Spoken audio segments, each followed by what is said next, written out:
today. Thanks for being here. Another packed room. It's good to see. We'll begin with a scheduling update today. President Trump will commemorate the 24th anniversary of 9/11 on Thursday with a visit to the Pentagon Memorial in the morning, followed by an appearance at the New York Yankees game at Yankee Stadium in the Bronx on Thursday evening. Next week, as you all know, the President and the First Lady will depart for their historic state visit to the United Kingdom on Tuesday, and they return to Washington on Thursday. Today, I would like to address the tragedy that has not received nearly enough media attention, the brutal murder of Irina Zarutska. Here are the facts that many outlets have shamefully and intentionally failed to report until President Trump drew attention to it. On August 22nd, Irina Zarutska was stabbed to death on the rail system in Charlotte, North Carolina, by a savage career criminal. This is a public transportation system that many in the area use every single day to go to school and work. Irina was on the train that night traveling home from her job at a pizzeria, still in uniform from her shift. This beautiful, innocent 23-year-old young woman was a Ukrainian refugee who had recently fled her country for a chance at a safer life and a promising new beginning here in the United States of America. But tragically, a public transportation system in a major American city was more dangerous than the active war zone that she left. The President and the entire White House are praying for her family and friends during this unimaginably difficult time. But while we extend our thoughts and prayers, we must also seek justice for this crime and call attention to this heinous incident. Surveillance video of the killing was finally released to the public this past Friday. It shows the alleged killer, DeCarlos Brown Jr., pull out a knife, get up from his seat behind Irina, and prepare to thrust a blade into her neck before the released footage gets cut. This is pure evil on full display. The most enraging and unacceptable part of this story is that her death was entirely preventable. DeCarlos Brown never should have been on that train that night. In fact, he should have been behind bars. DeCarlos Brown has been charged with crimes no fewer than 14 times, dating back to 2011, including for armed robbery, felony larceny, breaking and entering, and shoplifting. Brown had previously served 5 years in prison for a robbery with a deadly weapon charge, and he had also forfeited bonds 3 different times, twice in 2014 and once in 2023. Despite all of this past documented criminal history, when Brown was arrested yet again in January of this past year, a Democrat judge, who I will add was a strong supporter of former Vice President Kamala Harris, released this insane criminal once again without requiring him to pay any bail. He simply had to sign a written promise to return for his court hearing. Think about how crazy it is to ask a career criminal, someone who by definition repeatedly breaks the law, to just sign a written promise and come back again another day. This is madness. This monster should have been locked up, and Irina should still be alive. But Democrat politicians, liberal judges, and weak prosecutors would rather virtue signal than lock up criminals and protect their communities. And perhaps most shamefully of all, the majority of the media, many outlets in this room, decided that her murder was not worth reporting on originally because it does not fit a preferred narrative. Many of the journalists in this room spilled plenty of ink trying to smear Daniel Penny for defending a subway car from a deranged lunatic in New York City, but none of those same reporters lift a finger to write stories about an actual murderer. Here's the truth that every American must know. Too many innocent people across the country continue to pay the price of the failed experiment known as cashless bail that has been championed by the Democrat Party for years. All the way back in 2020, North Carolina's then Democrat Governor Roy Cooper established a so-called task force for racial equity and criminal justice. Sounds nice, but it's not. That task force was co-authored by then Attorney General and current Democrat Governor Josh Stein. It recommended, quote, reimagining public safety to, quote, promote diversion and other alternatives to arrest. It also advised to de-emphasize some felony crimes, prioritize, quote, restorative justice, and eliminate cash bail. Democrats in North Carolina and nationwide are consumed with pushing a woke, soft-on-crime agenda, no matter how many innocent Americans suffer as a result.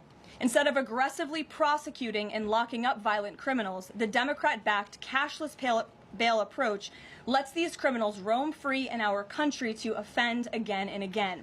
These reckless policies have turned too many of American cities into hunting grounds for career criminals who mock our justice system, drain law enforcement resources, and wreak havoc on law-abiding citizens. Enough is enough, and that is why President Trump is doing everything in his power by taking action to undo these absurd policies. The president recently signed a powerful executive order directing the AG to submit a list of states and local jurisdictions with cashless bail policies so that the Trump administration may identify federal funds that are being provided to these states and can potentially be suspended or terminated. President Trump firmly believes that to maintain order in public safety, we must incarcerate individuals whose pending criminal charges or criminal history demonstrate a clear, ongoing risk to civil society. This is a common sense and sensible approach that the vast majority of Americans agree with, and it's time for the Democrat Party to get on board with what is right. When these criminals are caught, they must be prosecuted to the fullest extent of the law and be sent to prison, where they can no longer terrorize our streets. This is the mandate the American people delivered to President Trump, and it's a mandate he intends to fulfill. Staying on the topic of public safety, new preliminary data released today by Customs and Border Protection in August shows that President Trump has delivered the most secure border in American history. For the fourth straight month, 0 illegal aliens were released into the United States by CBP. Nationwide encounters are down 93% below the peak of the Biden administration. Border Patrol apprehensions on the southwest border in the entire month of August were less than what was apprehended in 4 days in August 2024 under the Biden administration. President Trump has ended disastrous Biden illegal alien invasion. He sealed our border in record time, keeping this central promise he made to the American public. With that, I will take your questions. Here in our new media seat today, we have Michael Shellenberger, who is the founder of Public News with nearly 2 million readers and subscribers. Michael, thank you for being here today. Thank you. And why don't you kick us off? Sure. Thank you for making space for new media. Nice to meet all of you. It's great to be here. I want to see if you could give some insight into whether the president is considering additional measures against Europe and Brazil, not just for censorship, but also for preventing political candidates from actually competing in elections. We've now seen in Romania, France, and now Germany with Joachim Paul, efforts to basically just prevent candidates from being able to compete in elections. The president has shown some concern around President Bolsonaro, who's being prevented from running. All of this is coming in the context of increased censorship of online platforms, of American platforms, and efforts to censor Americans. I'm personally being investigated under criminal investigation with my Brazilian colleagues for publishing the Twitter Files Brazil. We're very grateful that the president has imposed Magnitsky sanctions on the judge. Is the president considering additional actions, given that it appears that they're going to end up with a conviction against President Bolsonaro, preventing him from running? Is he considering doing anything about this crackdown in Europe? I mean, it's shocking to see Joachim Paul, this mayoral candidate in Germany. The criminal indictment against him cites him, quote, saying that he loves the Lord of the Rings as reason why he's an extremist and shouldn't be able to run. So I just wonder if you could speak to that. And again, I'm grateful to be here. Nice to meet you all. And I'm grateful for what the Trump administration has done to push for free speech abroad. Well, thanks for being here, Michael. We appreciate it. Freedom of speech is arguably the most important issue of our time. It is enshrined in our Constitution, and the president believes in it strongly. He himself faced censorship in his road back to this beautiful Oval Office here in Washington, D.C., so he takes this very seriously, as does, I know, the Vice President of the United States and the entire Trump administration, which is why we have taken significant action with regards to Brazil in the form of both sanctions and also leveraging the use of tariffs to ensure that countries around the world are not punishing their citizens in this way. And at the same time, the president is, while he's leveraging the United States to safeguard our interests abroad, he's also making sure that freedom of speech remains here in the United States of America. So I don't have any additional actions to preview for you today, but I can tell you this is a priority for the administration, and the president is unafraid to use the economic might, the military might of the United States of America to protect free speech around the world. Quick follow-up to that? Sure. Quick follow-up, which is just, there was a Reuters story saying that the Trump administration was looking at this Europe-U.S. trade deal as one of the sticking points, this issue of the censorship not just of U.S. platforms, of Americans. Do you have any updates on how those trade talks are going?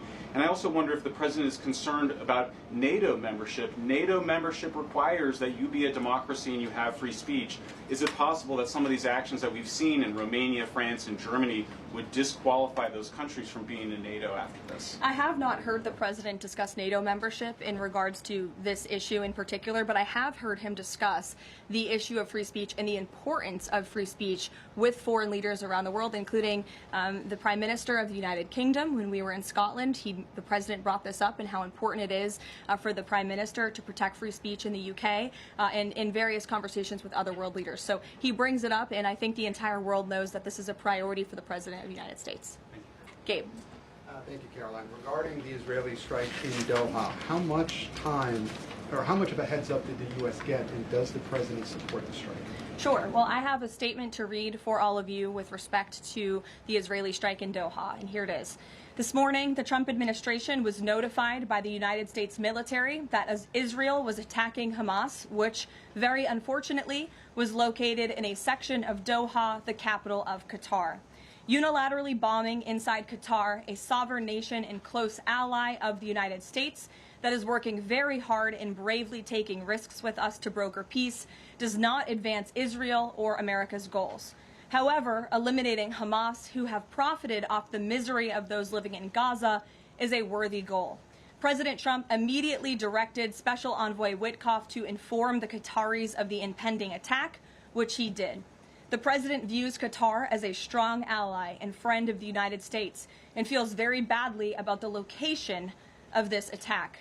President Trump wants all of the hostages in Gaza and the bodies of the dead released, and this war to end now. President Trump also spoke to Prime Minister Netanyahu after the attack. The Prime Minister told President Trump that he wants to make peace, and quickly. President Trump believes this unfortunate incident could serve as an opportunity for peace. The president also spoke to the Emir and Prime Minister of Qatar and thanked them for their support and friendship to our country.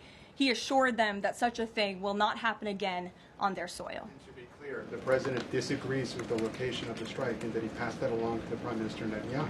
The president just confirmed that in the statement that I just read to you, which I spoke with him about before coming out here. Thank you, Caroline. Jackie. Thank you, Caroline. So is the president upset with Netanyahu now? The president made his thoughts and concerns about this very clear, and he spoke again both to Prime Minister Netanyahu and also the Emir and the Prime Minister of Qatar after this attack. And the president has always made it very clear that he wants peace in the Middle East, just like he sought that and accomplished that in his first term. He expects all of our allies and friends in the region, that includes both Qatar and Israel, to seek peace as well. And he wants to see that happen, and he's working with all of our allies in the region to get that done. Are there any consequences, so to speak, for Netanyahu doing this, as it sounds, against the president's wishes, or at least his belief that it was appropriate? Is there going to be any directive from the president to Netanyahu in terms of what's allowed in the future? And also, is there any concern this could jeopardize the Abraham Accords? Look, that's a decision only the president can make. With respect to your first question, to answer your second question, as you heard from the president, he said he believes that this can serve as an opportunity for peace, and he's still actively and aggressively pursuing it with all of our allies and partners in the region. Jennifer? Just to follow up on that, Caroline, are you able to say how often the president spoke to the Prime Minister of Israel before this? Because that's one question. And then what did he mean on Sunday when he posted, "I've given my last warning to Hamas," etc.? He wasn't talking about this strike on Doha? No, he was not. As I told you, the Trump administration was notified by the United States military that Israel was attacking Hamas, and the president spoke to the Prime Minister after the attack, as well as, again, the Emir and the Prime Minister of Qatar. And I know Secretary Rubio and Special Envoy Witkoff were present for that call with the Qataris as well. Reagan. Thanks, Caroline. I have two questions for you on crime crackdown. Sure. Democrats have tried to argue that red states have higher crime rates while overlooking problems of high crime in blue cities. I'm wondering if the president would consider working with red state governors to fix high crime in blue cities like in Memphis, Tennessee. So first of all, I want to get to the premise of your question, Reagan, which is being pushed by Democrats, that there is crime in red states. Of course, there is crime in all states, but the crime in these cities is all in cities that are run by Democrats. If you look at the list of the top 20 high crime cities in the United States, every single one, with the exception of one in Louisiana, is run by a Democrat. And these Democrats have supported the same policies that I spoke about at the beginning of this briefing, like cashless bail. If you look at a red state, Mississippi, but a Democrat-run city in that state, Jackson, in 2019, Jackson, Mississippi, eliminated cash bail for virtually all misdemeanor cases. And while Jackson is not formally a sanctuary city, the state of Mississippi formally banned sanctuary cities, and this city has acted as a de facto sanctuary city for criminals and illegal aliens since 2017. Same thing, Birmingham, Alabama, a Democrat-run city in a red state. In 2017, the Birmingham City Council unanimously passed a resolution, quote, committing to establish sanctuary policies. So if you actually look at the facts from these Democrat-run cities, these are cities that are run by Democrats and by by members of the Democrat Party. These are blue cities, and they have all supported these disastrous policies which allow repeated career criminals back onto the streets to further commit acts of violence. And so to answer your question, yes, the president wants to work with anyone across this country who wants to end these horrible policies and to bring law and order to our streets. And I think that is proven by his tremendous cooperation with the mayor of Washington, D.C. and our nation's capital. And just look at the results of that. And I do have some updates for you on the D.C. crime crackdown if anyone is interested. There have been a total of 2,177 arrests made since the start of the operation on August 7th. Just last night, there were 57 arrests made in Washington, D.C. Of the 57 arrests, there were 14 illegal aliens who were arrested, many of whom had prior criminal histories. And other arrests just last night in our nation's capital, so you all can be very grateful for this. Our great men and women of law enforcement, both federal and local, working together as they should, made an arrest on a warrant for assault with the intent to kill. The subject shot 2 adult males after an altercation. They made an arrest on a warrant for an armed carjacking. The subject assaulted an adult male in the face with a firearm and then took his keys. We also made an arrest on a warrant for simple assault and the destruction of property and subsequently charged with second-degree theft. Last night in D.C., there was an arrest for possession of a controlled substance with second-degree theft. There was an arrest for possession of a controlled substance with the intent to distribute. That subject, the person is also a subject of interest in a homicide and a carjacking. Last night in D.C., we also arrested a felon in possession of a firearm who was carrying that firearm without a license. So these are the career criminals. These are the bad guys that we are picking up in Washington, D.C. every day. The president would love to do this in every Democrat-run city across the country, and he hopes that more Democrats will call the White House to allow us to help them. One more that's D.C. specific. Congress is poised to not extend Trump's federalization of the D.C. police. Mayor Bowser signed an executive order formalizing cooperation with federal forces. You just mentioned all the success that the operation has had. Does the White House believe that the Mayor Bowser's action is enough to continue the crime crackdown? We are very grateful for the mayor's cooperation in this effort, and we look forward to continuing to work with her and the Metropolitan Police Department. Bloomberg. Thanks, Caroline. The president says, he plans to speak with Putin soon. Can we expect a phone call between the two leaders this week? I don't have any phone calls to read out between you, the president, and any other foreign leaders. Ed. Thanks, Carolyn. I want to ask about the benchmark revisions that came out. If you look at the revisions between March of 2024 and March of 2025, and you do a little math, it averages out to 73,000 jobs roughly per month added to the economy, less than what was thought. When can we expect the Trump administration, now that their policies are rolling out, for that average to increase? Well, let me just say something about the revisions that came out this morning. And this was one of the biggest revisions in absolute terms in decades.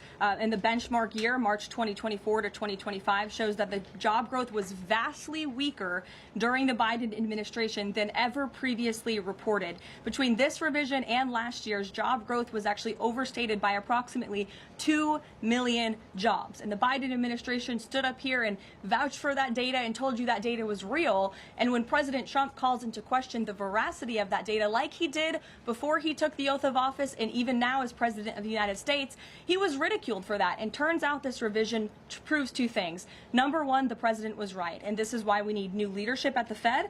And this makes it very clear that President Trump inherited a much worse economy by the Biden administration than ever reported. And it also proves that the Federal Reserve is holding our monetary policy far too restrictive. Interest rates are too high. The Fed needs to cut the rates because of the mess that we inherited from the Biden administration. Time frame. The president has said a year. Secretary Bessent said maybe the fourth quarter. When can we expect these numbers to increase? Well, first, we need accurate numbers. We need truthful and honest data, which is why the president took the monumental step to try and appoint and confirm new leadership at the BLS so we can have data that we can actually rely on. And that's what the president has been is doing, and we hope that his nominee will soon be confirmed. Charlie. You addressed the crime of Irina Zurika, and the president has done a lot to deliver justice for victims of crimes like that horrific stabbing. And the Epstein files are back in the news because a lot of Americans feel that that Jeffrey Epstein's victims never got justice. Does the president care about these victims? Do you think he can does he want to deliver more justice for them, and is he willing to meet with them? The president cares about victims of all crimes, and that's why Republicans in the Trump Department of Justice have done more in terms of transparency when it comes to the Epstein case than any prior administration. And why are the Democrats all of a sudden caring about this? It's because they are desperately trying to concoct a hoax to smear the President of the United States. We have seen this time and time again. Ro Khanna and all of these other Democrats, they could have cared about those victims 4 years ago when Joe Biden was in office. They could have pushed for transparency then.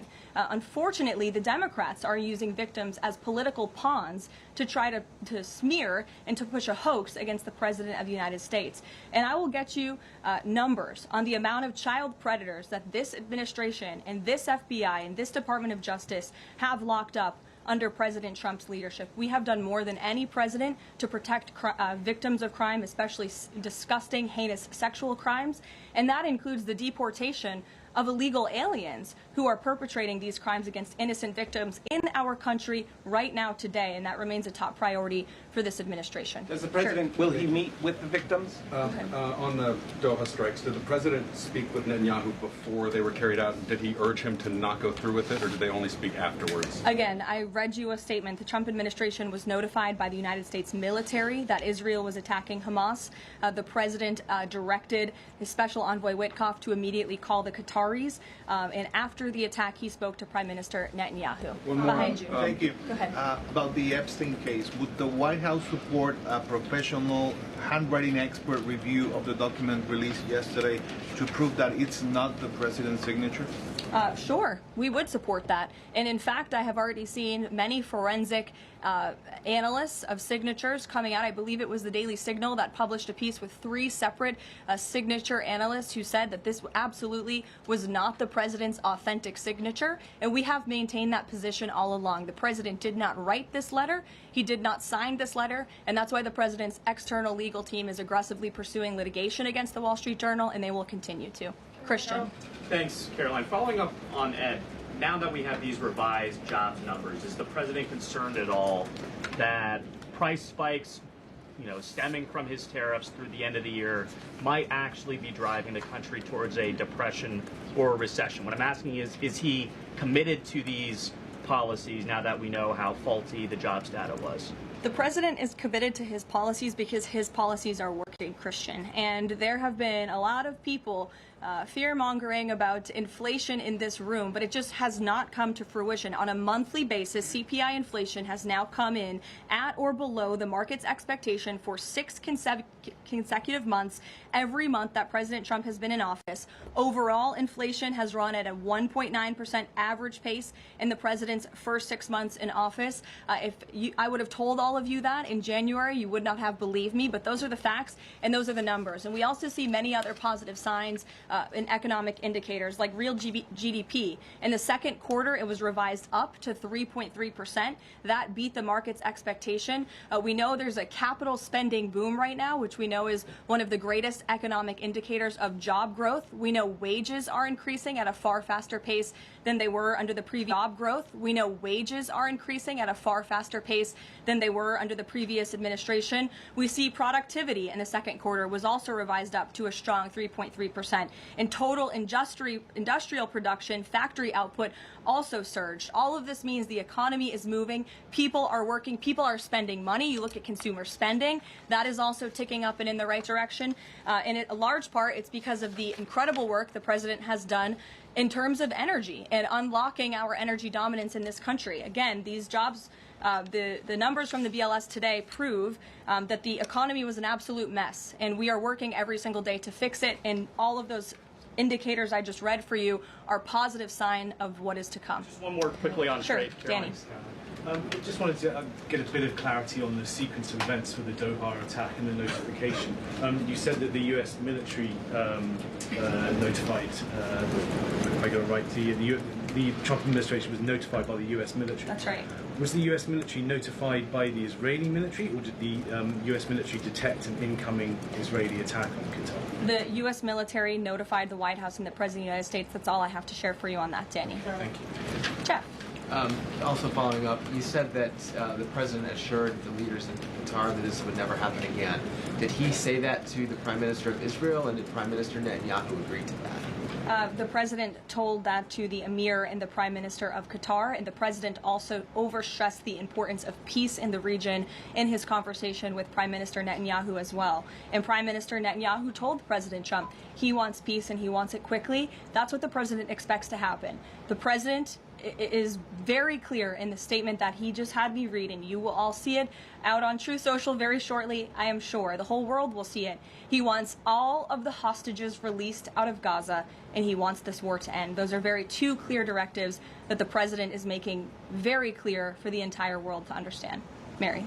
But Qatar obviously has been helping to negotiate these ceasefire talks. Does the president think that Israel is undermining negotiations by striking Qatar? Is he concerned that Qatar's no longer going to want to play that intermediary role? I think the president addressed that in the statement. I can read the whole thing for you again. I think it's very thorough because the president wanted to address all of your questions. We wrote, unilaterally bombing inside Qatar, a sovereign nation and close ally of the United States that is working very hard and bravely taking risks with us to broker peace, does not advance Israel or America's goals. However, eliminating Hamas, who have profited off the misery of those living in Gaza, is a worthy goal. So he answered that question and to be himself. Clear, you can't say that Israel informed the U.S.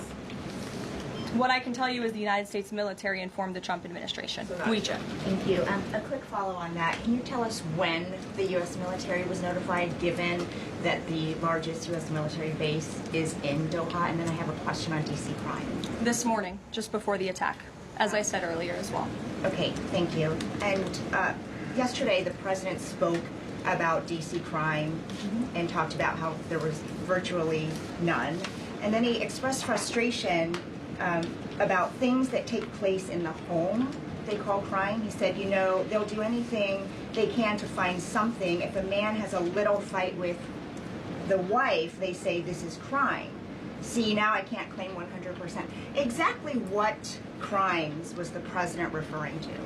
He wasn't referring to crimes. That's exactly the point he was making, Ouija. What the president is saying is that these crimes will be made up and reported as a crime to undermine the great work that the federal task force is doing to reduce crime in Washington, D.C. And I think the president has every reason to believe that, given the efforts of many reporters in this room who actively seek to undermine the president and what he's doing in our nation's capital. We all know that deep inside you all agree with this because you all live here, and I'm sure you are very grateful for the administration's efforts to make the city, which we all reside in, much safer for ourselves and our families. Michael. Thank you, Caroline. Florida Congressman Randy Fine is calling for judges to face consequences if the violent repeat offenders they release go on to commit new crimes. Is that something the president supports? This is not something I've heard the president discuss. You can ask him yourself next time you have the opportunity to. How's that? Caroline, one more question. On Thursday, President Trump will head to the Pentagon and also to New York City in honor of the 24th anniversary of 9/11. Has the president expressed any interest on creating or having congressmen create a new 9/11 commission to answer some of the ongoing questions many Americans have about that day? I, again, have not heard the president discuss that. You're welcome to ask him yourself, but I do know he very much looks forward to going to both the Pentagon and the Yankees game in New York City on Thursday to commemorate the 24th anniversary. As you know, the president is a New Yorker at heart. He loves the city very much. It is his home, and you'll hear more about that on Thursday when the president speaks on this himself. Kelly. Caroline, thank you. I wanted to ask you a question about the president speaking yesterday before the Religious Liberty Commission. As you know, he's created the White House Faith Office, the Task Force on Anti-Christian Bias, and yesterday he talked about the importance of the Bible in America and the importance of prayer in America. Some people have criticized him for that in stating that he's espousing Christian nationalism. Yet the president has called on the American people to band together in praying for this nation for people of all faiths. How important is that to the Trump administration, and are there guidelines for implementing that? Well, last time I checked, it's not just Christians who pray, it's people of all faith who pray, and that's what the president wants to protect, the religious freedom for Americans of all faith. And he spoke about that yesterday, and that's why he was very proud and excited to announce this new initiative, Pray America, encouraging all Americans to pray for our country and the goodness of our country leading up to America's 250th birthday next year. Why don't we take some from the sides? Elizabeth, go ahead. Thank you, Caroline. I have two questions. Sure. First, on prayer again. Is the Trump administration looking for the forthcoming prayer guidelines to challenge existing court precedent on the right to pray in public schools? Well, the president spoke about that yesterday, and some of the changes we are making to ensure that the religious liberties of America's students and our youth are respected in public schools. In fact, he had a young student and invited him on stage to share his story about how when this young boy spoke about biological and biblical truth in his classroom, he faced consequences for that, and how Americans of faith should not be facing consequences for expressing their religious freedom and their religious views. Not in any public school in America should that be happening. You heard the president talk about that yesterday. Sure. Caroline, thank you so much. Regarding Israel attacking Doha, beside the phone call, what was President Trump's involvement in the attack, if any? Look, I don't have anything more to read out for you on this other than the very lengthy and thorough statement that I have shared repeatedly now. Sure.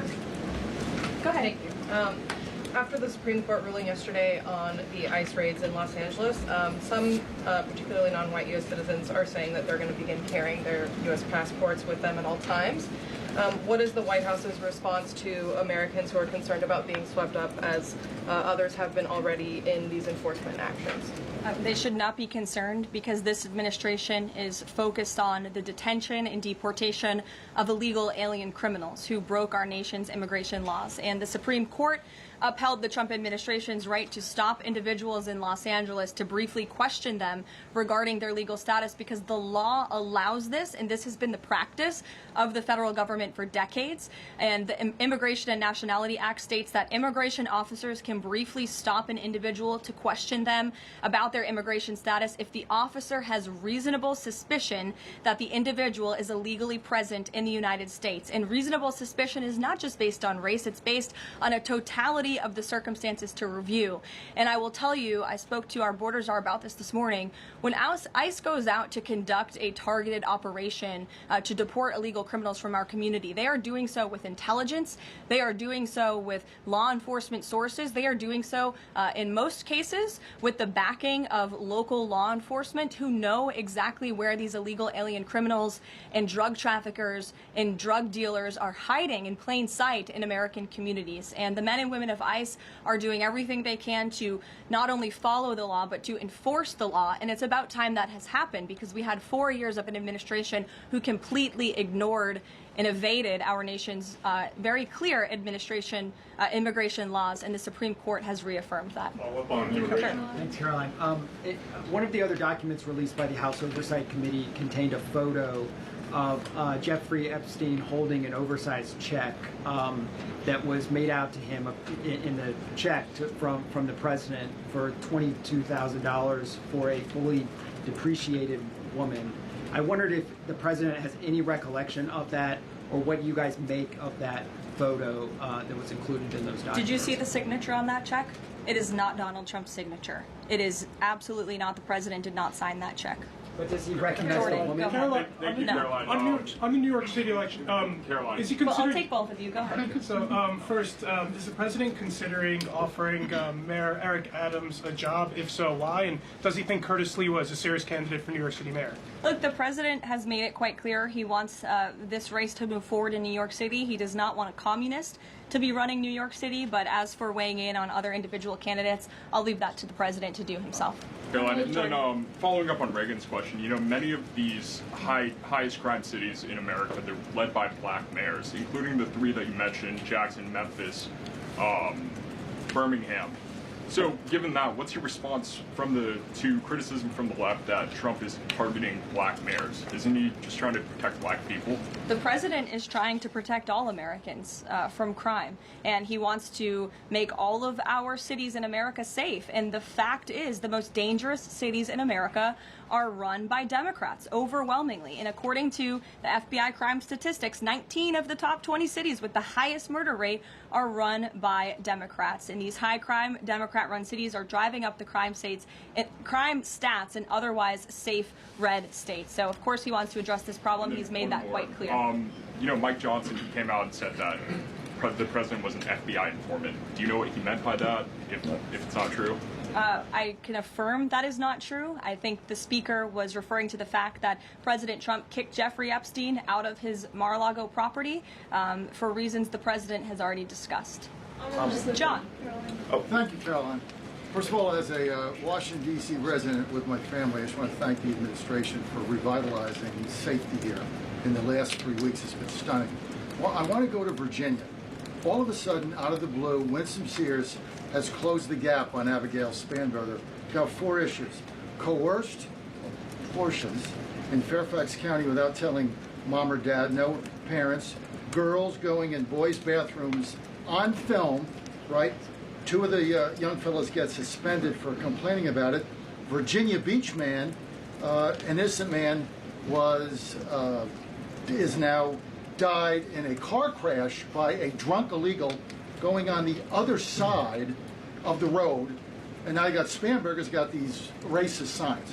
When are we going to get the president to make an official endorsement of Winsome Sears and maybe come and campaign in Southwest Virginia?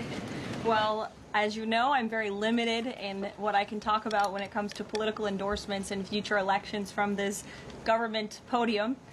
But all of the issues that you just mentioned I know are very important to the president, and it's quite common sense. It's the foundation of the Republican Party, and it's what sent this president back to the Oval Office. We want to keep men out of women's sports and bathrooms. We want criminals to be locked up. The president wants to see law and order in every state across the country. But as for political endorsements, I'll leave that to him and his political advisors to make those. Sure.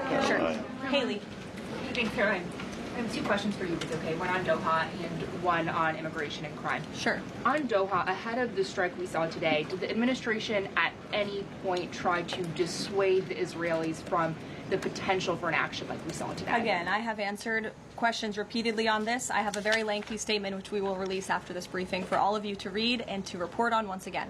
Okay, and then on a case in Maryland, the killing of Dakara Thompson, there are reports that the suspect arrested for her murder was in the country illegally and arrested and released for driving under the influence both in 2022 and in April of this year by U.S. Park Police. Is the administration looking into what process allowed this to take place? Yes, we absolutely are. As soon as we saw this case, we ensured that the Department of Homeland Security and the Department of Justice were on it, and I can assure you that they are. This is another heinous act of violence against someone who should have never been in our country illegally in the first place, and that's exactly why the deportation of illegal criminals from our country is a top priority for this administration, and it's something that is happening every single day. And I would encourage all of you to continue to report on the very violent illegal alien criminals that we are deporting daily from American communities across the country. We will never understand how many lives have been saved by these efforts, or how many lives would have been lost if not for this president and the administration's policy to deport illegal criminal aliens. Harris. Thanks, Caroline. To follow up on Charlie's question, would the president meet with the Jeffrey Epstein victims? I don't have any meetings for you to read out on that. Caroline. Go ahead. Thanks, Caroline. Is the Trump administration considering a ban on transgender Americans owning guns? Is that something the president would support, even as we've seen some gun groups oppose the idea of it?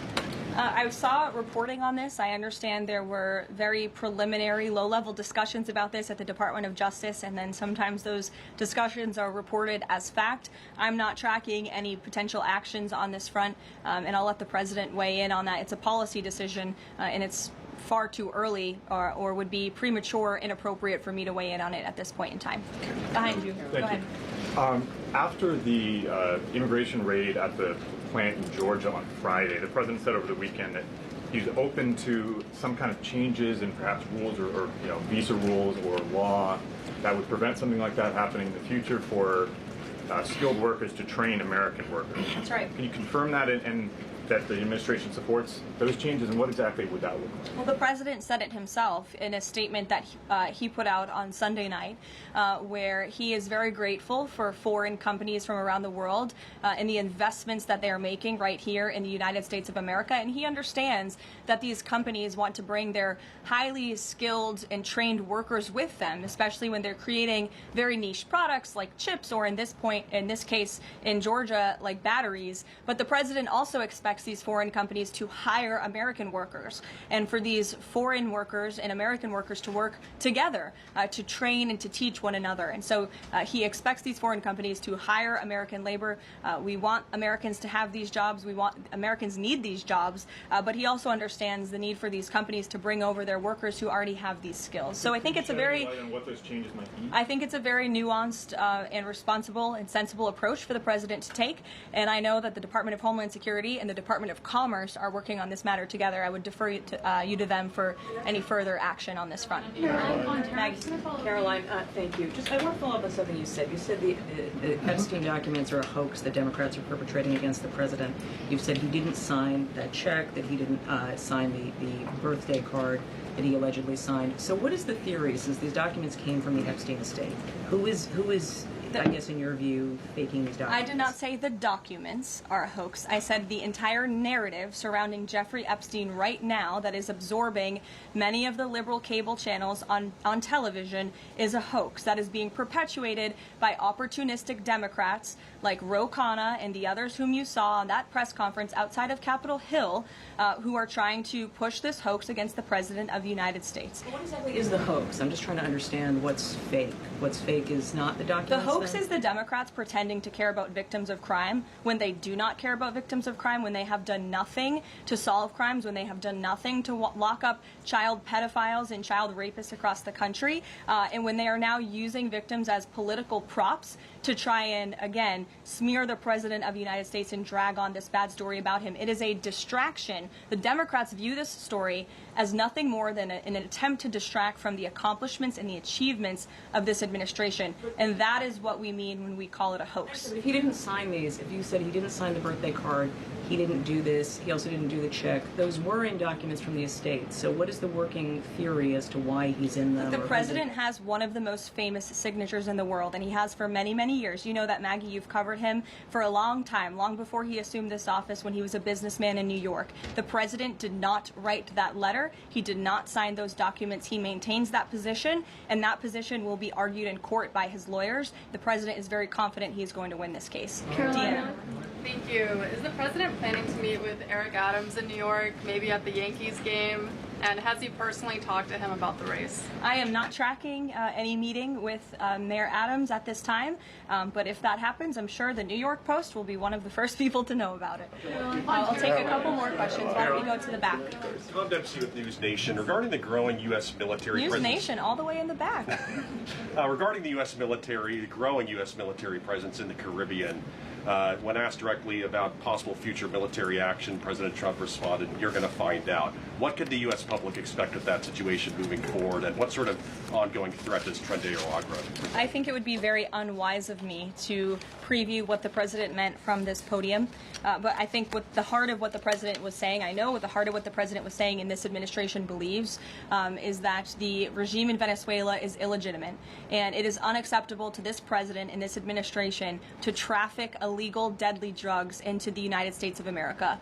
And that's why the president and the administration took very strong action against a boat and 11 narco-terrorists in international waters, as you all saw. I think that sends a very strong message to drug traffickers around the world. The president will not tolerate it, and the amount of drugs on that boat represents the lives of thousands of Americans that could have been killed by that deadly poison, and we're not going to allow that deadly poison to come into our country.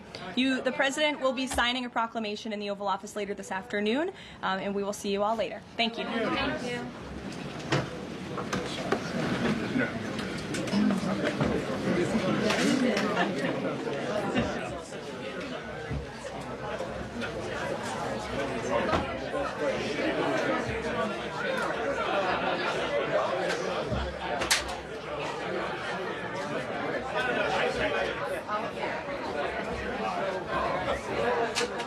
They said they were not notified.